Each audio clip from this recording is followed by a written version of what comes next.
রাধে রাধে রাধে রাধে বন্ধুরা, তোমার সবাই কেমন আছো? আশা করি ভালো আছো। আমি এখানে নিয়েছি ডিম 5টে। ডিম রান্নার জন্য আমি 2টো মিডিয়াম সাইজের আলু, 2টো টমেটো, 4টে পেঁয়াজ, 1 ইঞ্চি মতো আদা, আর নিয়েছি একটা গোটা রসুন। রসুনটা আমি ছুটিয়ে নিয়েছি।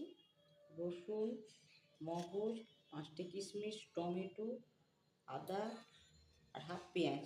প্রথমে আমি এগুলো পেস্ট করে নেব।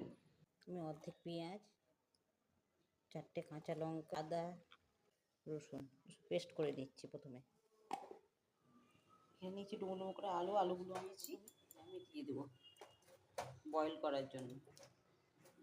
আর দিয়ে দেবো সামান্য লবণ।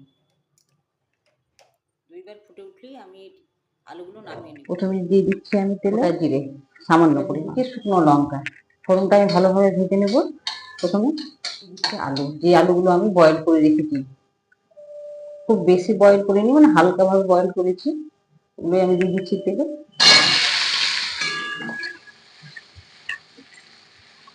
আলুটা আমার খুব ভালোভাবে ভাজা হয়ে গেছে, তুলে নিচ্ছি। তেলে দিয়ে দিচ্ছি সামান্য চিনি, পেঁয়াজগুলো আমি ভালোভাবে ভেজে নিচ্ছি।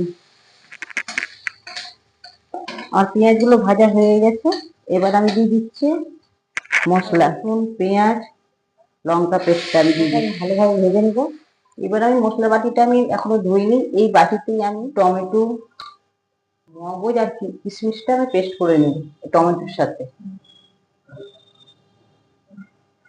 আমি হাফ চামচ মতো জিরের গুঁড়ো, হাফ চামচ ধনের গুঁড়ো, জিরে ধনে গুঁড়োটা দিয়ে আমি মশলাটা ভালোভাবে কষে নিচ্ছি। টমেটো, কিশমিশ আর মগজ পেস্টটা আমি দিয়ে দিচ্ছি,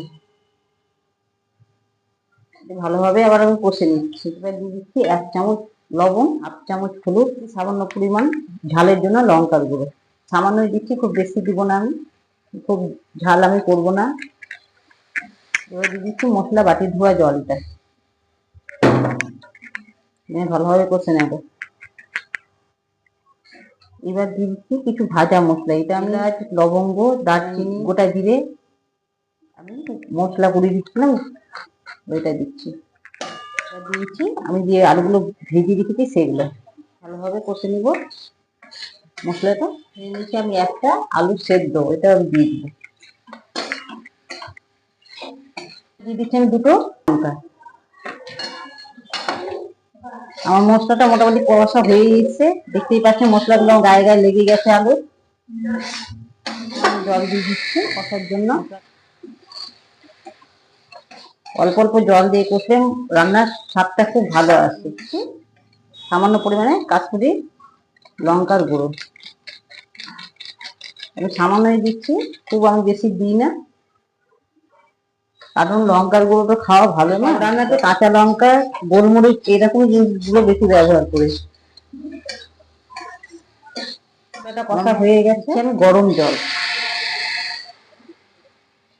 এবার নাড়া দিয়ে আমি 10 মিনিট ফুটতে দেবো। আমি ঢাকা দিয়ে দিচ্ছি।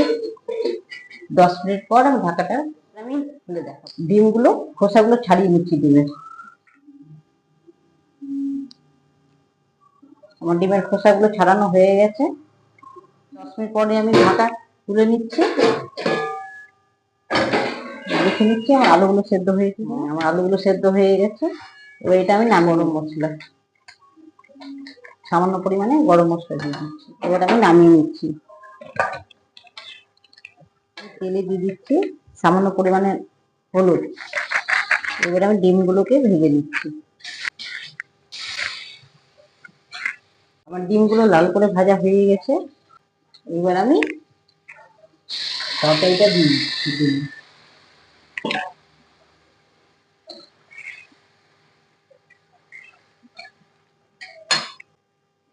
এবার আমি বাটি ধোয়া জলটাও দিয়ে দিচ্ছি, যে তরকারিটা ছিল যে বাটিতে।